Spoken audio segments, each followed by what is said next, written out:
I welcome you all in the online class of Hind Swaraj school.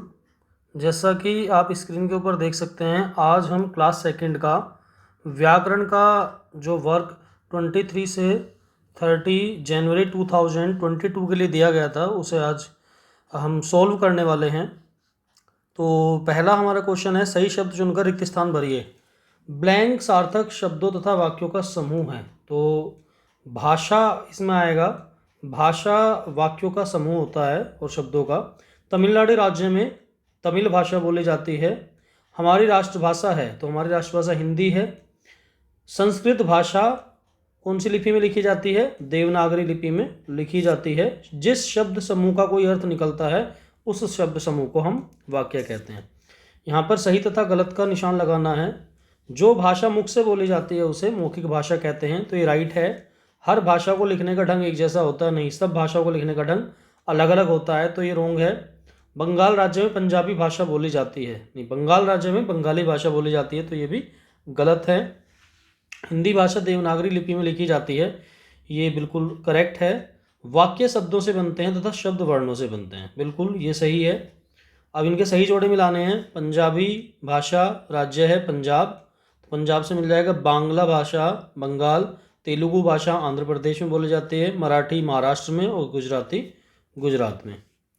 इसके बाद यहाँ पे हमें जो है कुछ ब्लैंक्स ये फिल करने हैं। सही शब्द चुनकर रिक्त स्थान भरिए। तो डै और ढै वर्ण कभी शब्द के अंत में नहीं आते। अंग और अह वर्णों को अयोगवाह कहते हैं। क्षय, त्रय, ज्ञ और श्रय ये संयुक्त व्यंजन कहलाते हैं। ए स्वर की कोई मात्रा नहीं होती। ए के अलावा जितने भी हैं सबकी मात्रा होती है, लेकिन ए की कोई मात्रा नहीं होती। निम्नलिखित ध्वनि को जोड़कर शब्द लिखना है। तो तय आ ले आ ताला, बे ई ने आ बीना, बीना, ये बीना नहीं बीन होगा ये, क्योंकि लास्ट में खाली ए इसमें है, तो इसका आ हम हटा देंगे, तो ये हमारा खाली बीन होगा। और मैं और है मोर, ये जो ए आता है ना, ये व्यंजन को कंप्लीट करने के लिए आता है, इसको लिखा नहीं जाता है। छोटे की मात्रा रे और फिर न, हिरन। इसके बाद हमें सही तथा गलत के निशान लगाने हैं। स्वरों की संख्या 11 है, बिल्कुल सही। 11 स्वर होते हैं, 35 व्यंजन होते हैं। व्यंजनों की संख्या 6 है, ये गलत है। व्यंजन 35 होते हैं। आ, बड़ी ई, ओ और बड़ा ओ की मात्राएं व्यंजन के बाद लगती हैं, बिल्कुल ये व्यंजन के बाद में मात्राएं लगाई जाती हैं। इसके बाद एक ही क्वेश्चन है, संज्ञा किसे कहते हैं, उदाहरण दीजिए। तो इसकी डेफिनेशन हमने लिख दी है। किसी व्यक्ति, जाति, वस्तु, स्थान या भाव के नाम को संज्ञा कहते हैं। और इसके उदाहरण दे दिए, जैसे मोहन एक व्यक्ति का नाम है, पुस्तक एक वस्तु का नाम है, नोएडा एक स्थान का नाम है, मिठास एक भाव है। 6 वस्तुओं के नाम लिखिए। तो अपने आसपास से कोई भी 6 वस्तु लिख सकते हैं हम। हमने 6 लिखी हैं, पुस्तक, कलम, चटाई, मेज, पेन, घड़ी। 6 विशेष व्यक्तियों के नाम लिखिए। तो आप किन्हीं भी 6 विशेष व्यक्तियों के नाम लिख सकते हैं। हमने जो लिखे हैं, राम, मोहन, राधा, मीरा, गांधी, कृष्ण। 2 नदियों और 2 पर्वतों के नाम लिखिए। तो 2 नदियाँ हमने लिखी हैं, गंगा और यमुना, और 2 पर्वत लिखे हैं, हिमालय और नीलगिरी। आप कोई भी 2 लिख सकते हैं। निम्न वाक्यों में से संज्ञा शब्द को छांट कर लिखिए। सूर्य आकाश में चमकता है, इसके अंदर सूर्य और आकाश ये दोनों ही संज्ञा हैं। रमा अच्छी लड़की है, इसके अंदर रमा और लड़की ये दोनों ही संज्ञा हैं। रवि रामायण पढ़ता है, इसके अंदर रवि और रामायण ये दोनों ही संज्ञा हैं।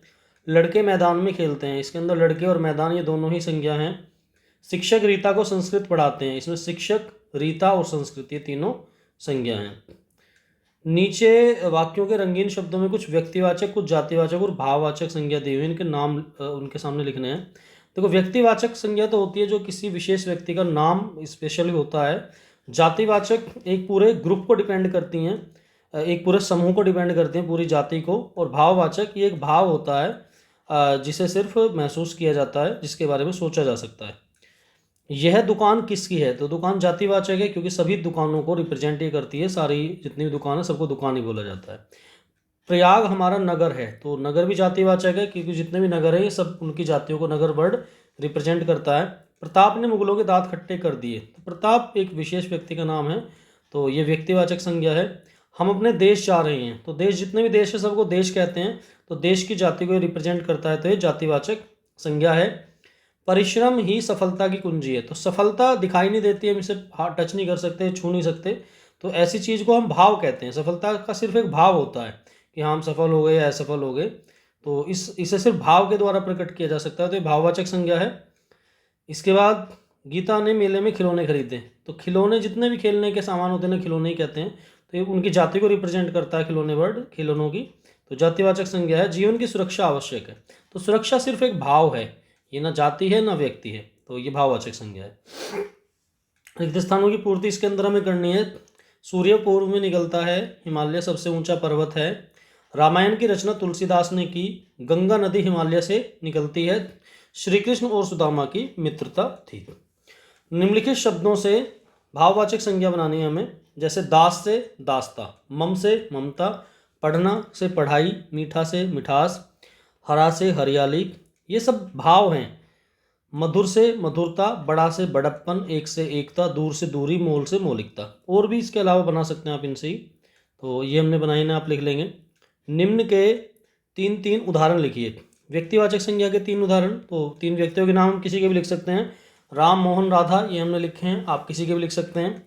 जातिवाचक संज्ञा 3 जातियों के नाम हमें लिखने हैं, फूल, लड़का, पहाड़, आप कोई भी लिख सकते हैं। भाववाचक संज्ञा वीरता, बुढ़ापा, सुंदरता। तो ये क्लास सेकंड का व्याकरण का काम था जो 23 से और 30 जनवरी के लिए भेजा गया था। तो इसका पूरा सॉल्यूशन हमने कर दिया है, इसे आप अपने नोटबुक में कर सकते हैं, व्याकरण की फेयर नोटबुक में अच्छे से। जो भी आपने करा था उसका करेक्शन आप कर सकते हैं अगर कर लिया था पहले। तो आज की वीडियो को यहीं समाप्त करते हैं। आई होप ये वीडियो आपको पसंद आई होगी। अगर वीडियो पसंद आई है तो हमारे चैनल को सब्सक्राइब करें, वीडियो को लाइक और शेयर करें। Thank you.